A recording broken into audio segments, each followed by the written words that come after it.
सियासी कशीदगी में कमी के लिए पीपल्स पार्टी वफ्द की MQM रहनुमाओं से मुलाकात। फ़िरक़ाइन मौशी और सियासी हालात में जल्द बेहतरी के लिए पुरुमीद। वज़ीर आज़म की ज़ेर सदारत इत्तेहादी जमातों का इजलास शुरू। काबीना और कौमी असम्बली के फैसलों से मुतालिक बातचीत जारी। इंतख़ाबात के लिए फ़ंड्स और दीगर आइनी और वफाकी और मौशी उमूर पर भी मुशावरत। अहम फैसले मुतवक्के।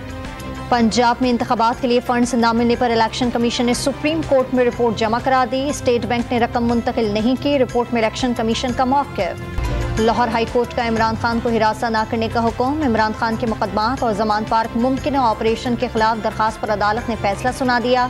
दरखास्त पर जल्द समाअत की इस्तदा मुस्तरद। इस्लामाबाद में वजारत दाखिला की हाउसिंग अराजी की मुंतकली में घपला, बदउनवानी और इख्तियारात के नाजायज़ इस्तेमाल पर उहदेदारों के खिलाफ मुकदमा दर्ज।